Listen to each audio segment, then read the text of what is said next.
Hi everyone, thank you for joining us for our discussion on the topic of India Superior. Some individuals believe that America is actually India, and there are two assertions noted in the comments. You have one indicating Hindustan wasn't named India into the 1900s. And then you have another assertion, America is India superior. And so this is what we're going to be addressing.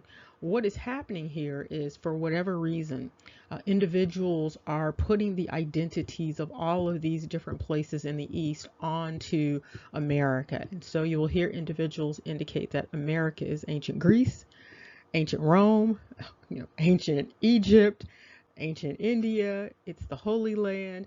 And so there are a number of assertions related to people's beliefs about what America actually is historically. Now, there is some evidence based upon behavior to support the idea that some people did view America as a sort of holy land. And this is evidenced by having pilgrimages. So you have the pilgrims, and pilgrims generally are going to what they believe is a holy land. And so you do have that dynamic going on. But we're just going to address this issue of where is India superior and where did this idea come from that America is actually India and India is not India. When individuals make these assertions, you need to start insisting on data. They need to provide resources so that you can actually look at the data that they are looking at and make a decision about whether or not you believe it's valid and reliable. That's the way science works. That's the way history works. That's the way research works. If you have some resources that you use to inform your opinion, you should be able to provide them to other people, and they should generally be able to come to the same conclusion that you did if it is valid and reliable.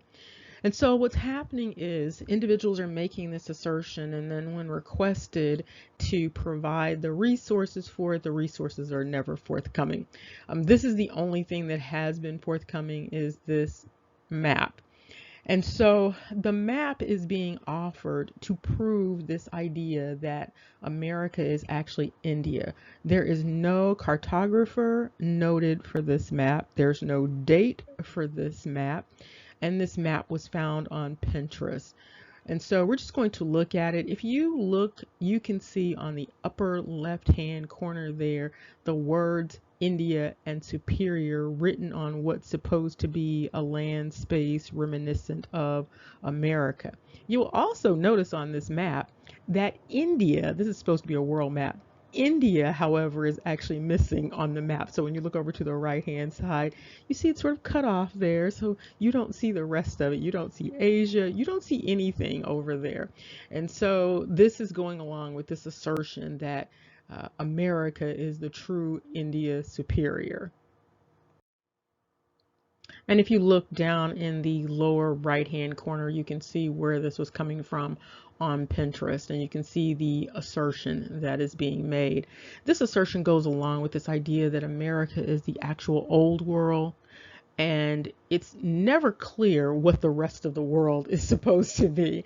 And so there are these assertions again that America is actually Africa, it's Greece, it's Ethiopia, it's everything, and then everything else is nothing. Now I'm just going to give you a little psychological analysis here. That's a very ethnocentric way of thinking, specifically because there is no evidence to support this idea that America was everything and everything else was nothing. It's narcissistic and it's inconsistent with any of the history that we have. That's not to suggest that the history that we have is completely accurate. It's just to indicate that people really need to be really critical about their thinking with respect to a number of these ideas that are put forth. Some of these ideas that are put forth, sometimes it's coming out of confusion. People are really just struggling, trying to figure out what is really going on. But sometimes these ideas are put out there to create more confusion, and possibly put out there by the descendants of the original people confusing everyone in the first place. And this is just this section enlarged so you can see it a little bit better. These are the other sections enlarged. And these are the other sections enlarged. That looks like Nubia in the middle there. It's unclear what the rest of these places are. This is not the most clear map in the world. And here you can see this a little bit more closely. If you look over on the right-hand side of the map, you can also see what looks like India over there, but you don't see the rest of the map. You also see something that looks like Mongol in one area, and the rest of it is just completely unclear. This problem related to sources is playing itself out in the current situation. You have a number of individuals who are being presented over and over again as the experts. And at no point in time do these experts present any data. They present quite a few feelings, quite a few assertions, quite a few assumptions. However, no data in many instances. And these are individuals who definitely should be presenting data. They should be putting it in your face so that you can see it and then you can make a decision about it. This dynamic is growing out of people just generally accepting whatever is presented without question. And so this situation with India not being anything, and then America being India's superior, and then people just accepting that and running with it, and then trying to force that on other people. So it's not just that people are believing things that are just put out there. There's also an insistence that other people believe what they believe. And so they need other people to believe what they believe in order to give them a confirmation, in order to affirm that they are thinking correctly, even when they are not thinking correctly. Because the correct way of thinking is to demand the information. Where are these people getting this information from? And so you have this assertion, it just gets repeated over and over again about India not being India until the 1900s. And so you see plenty of history to support the idea that India has been India for a while. Not only has India been India for a while, the islands and the areas around India are known as the Indies. This is the Indus area. And so this is not something that just popped up. This has been there for a while. And if you look at the deconstruction of the etymology, you can see how all of these words related to India hang together. Hindu and Sindhu, you can see it. Indo, you can see how it all hangs together. Now, there has been a superimposition of Indies onto the area known as the Caribbean, which has resulted in it being identified as the West Indies. And if you're looking at it as islands, well, then it could reasonably be considered the West Indies and those other islands, the East Indies.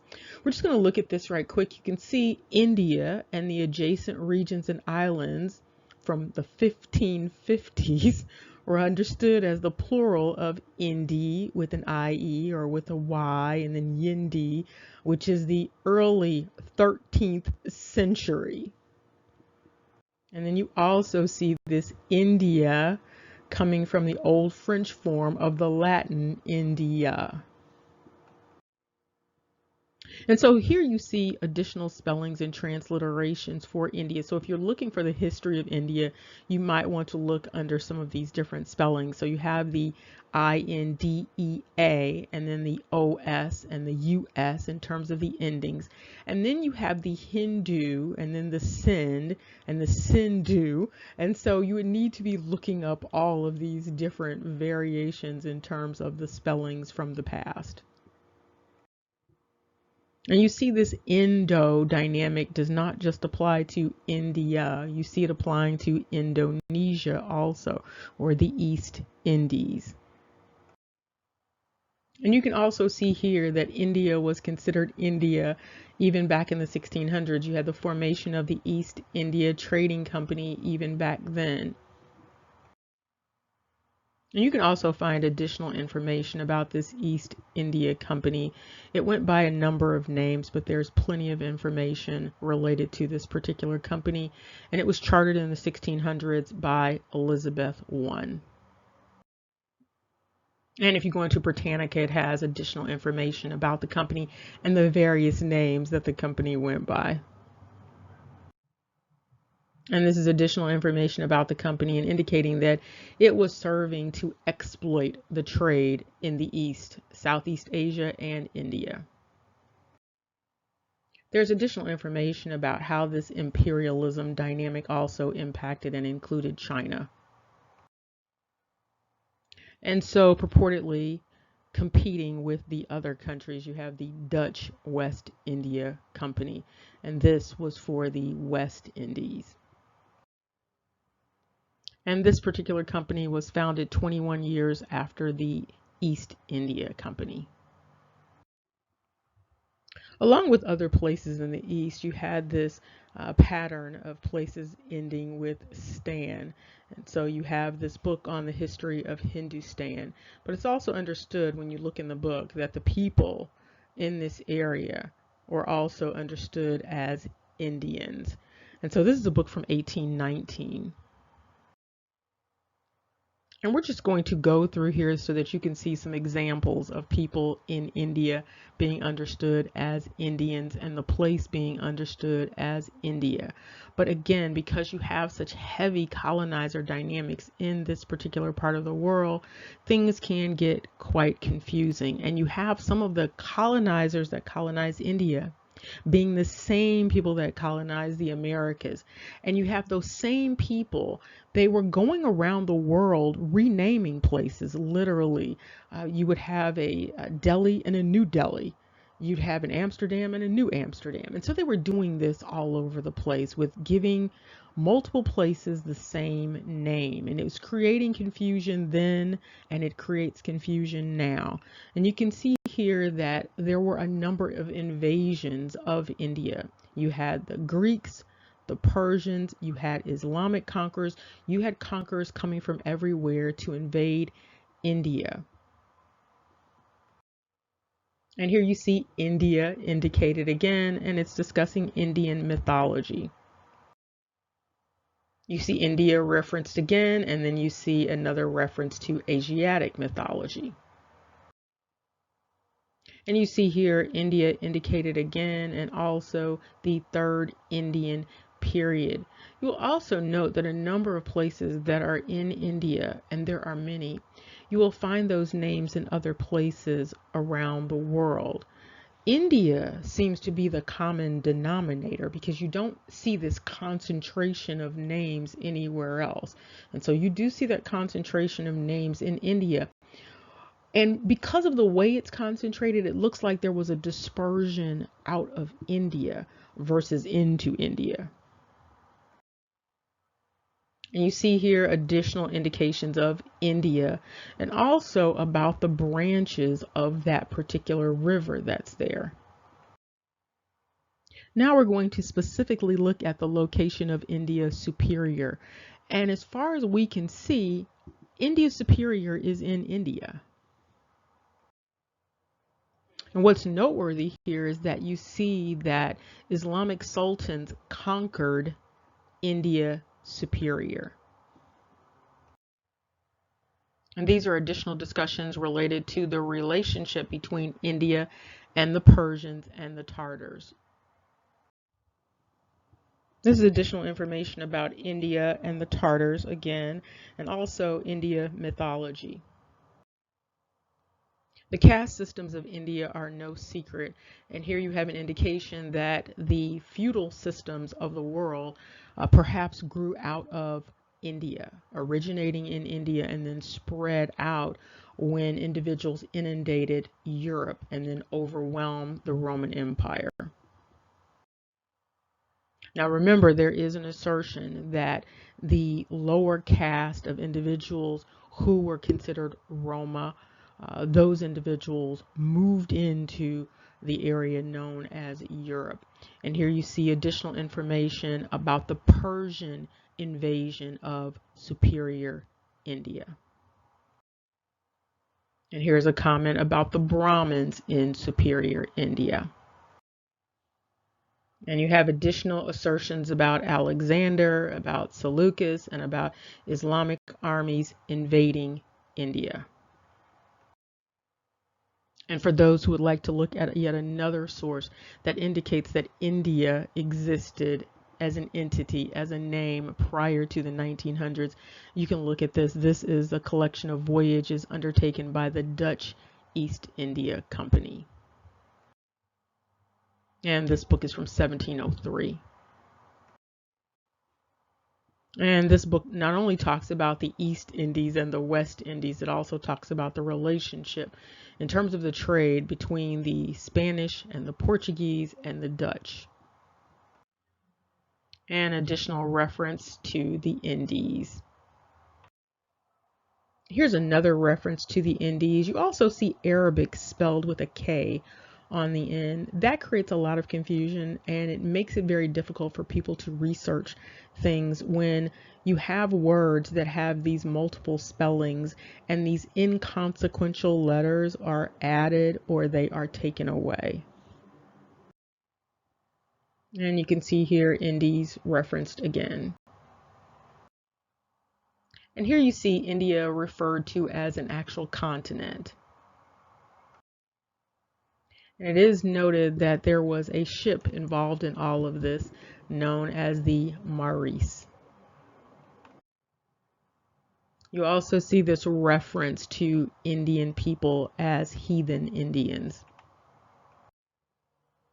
And here is a reference to America. There's no indication that America is understood as India in this particular writing. You also see a reference to Virginia. More references in the 1700s to voyages related to the Americas. And this is a geographic discussion talking about the different continents and how they possibly became separated. And additional references to America. They also comment on the frequenting of these various places by the Moors and the Saracens. And so there's additional discussion about various groups and trade dynamics with respect to the Chinese, the Arabians, the Persians, the Moors, the Turks, the list goes on. You see additional information about trade with respect to the Arabians, the Persians, and the Moors. And there is plenty of discussion about all of these trade dynamics and enslaving people. Notably, it's indicated that enslaved people were on board the ship known as Maurice. There's additional information about trade with the Portuguese and also slavery. Additional commentary about people being enslaved and in chains on the ship Maurice. More commentary about trade and enslaving people. More documentation of slavery. Additional information related to the Portuguese and slavery. And you have additional commentary about the trade patterns with China and also commentary related to Venice and the Tartars. As we wrap this up, you should have a little bit more clarity about the etymology of the name India and the history of India. There's insufficient evidence to support the idea that the United States was something known as India Superior. There is evidence, though, to support the idea that India Superior was located in what is now known as the subcontinent of India. Remember, knowledge is power. Take care. See you soon.